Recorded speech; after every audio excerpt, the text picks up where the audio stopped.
Hello everyone, it's Claire. Today I want to talk to you about passion. Yes, big exciting topic for a lot of people, especially those of us midlife. So it seems like a lot of us in our 40s, maybe starting out in your later 30s, two things dealing with passion. The first thing is some of us have lost passion for something that they used to feel a lot of passion for.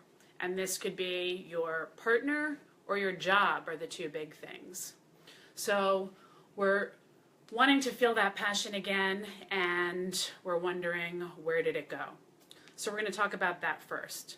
So first of all, I want to start out by saying that your thoughts create your feelings. So it starts within you.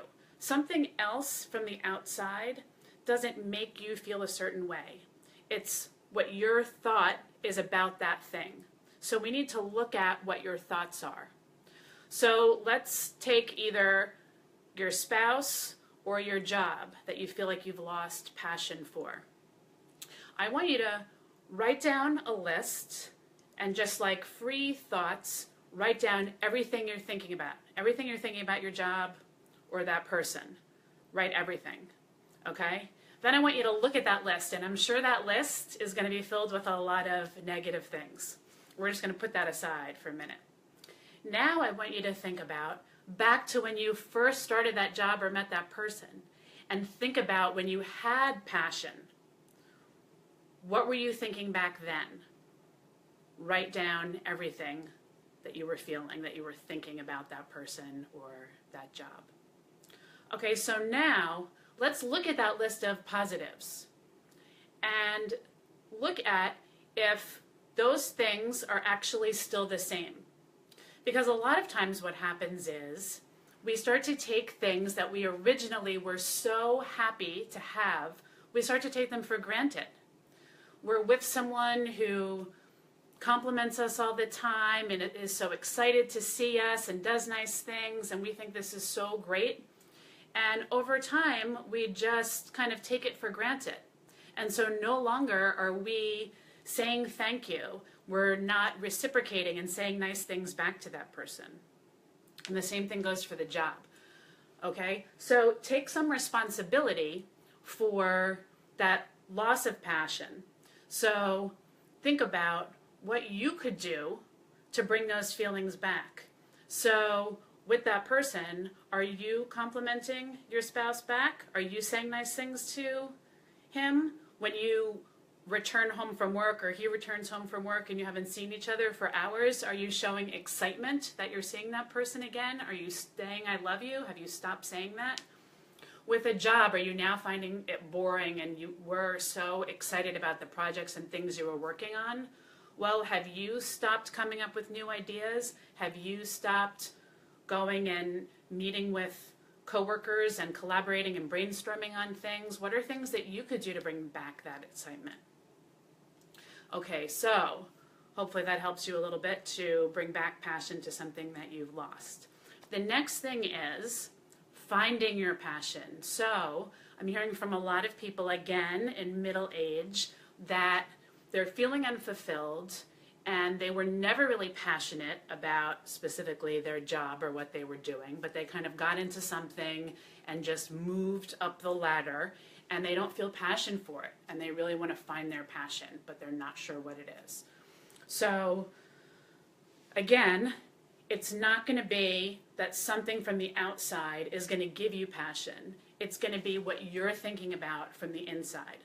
So I want you to think about, what does passion mean to you? How will you feel when you're really passionate about something? What is it? What does it feel like? What are you thinking? So for me, I'm thinking that it's making me excited, motivated, driven. It's something that I want to spend time doing, talking to people about. So what is it for you? Do you feel a certain way in your body? Do you, I don't know what it is, but think about that for you. Now, a few questions to just kind of get you brainstorming. If you have a free day all to yourself with no responsibilities at all, what would you choose to do? How would you spend that day? Would it be doing an activity outdoors? Would it be something inside, reading about something, learning about something, spending time with people or animals or shopping for something? Think about that. Think about if you have an hour free with a computer, and again, no work to do, no responsibilities, what would you do? What if you go on YouTube, what kind of videos would you be interested in watching? If you were going to read some articles or research something, look something up on Google, what types of things would that be? If you're normally on social media and you find yourself liking certain things or stopping to read a post or watch a video, what are those things? So think about those things and just brainstorm on that. Think about why you're interested in them, what sorts of things that you could do. You may think, oh, well, I like to watch animal videos, but that's, how am I going to lead to anything for that? And again, maybe you won't have a whole other career with this, but maybe you find something that you could spend time on the side that's going to make you feel fulfilled. So with animals, well, maybe you're volunteering at a shelter, or maybe you do get a new career working for a foundation that raises money for animals or animal awareness. So really, you just have to start out finding things that you're interested in, and then we're going to broaden this up.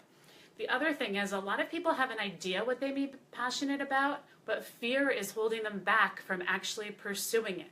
So the next question to ask yourself is, once you have that idea of something that you think that you may be passionate about, but you're not sure, is ask yourself, what if I was totally successful in doing this? What does that look like? What would you be thinking? How would you be feeling? How would you be spending your day if you fast forward and you were doing whatever you think that you're passionate about?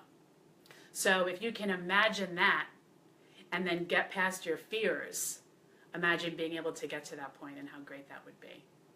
So these are just a few things to think about. I know a lot of people are struggling with this right now, and I'm hearing a lot of people talking about it, and I know it's a tough thing to struggle with. I struggled with trying to find my passion for a while until I became a personal trainer and now life coach.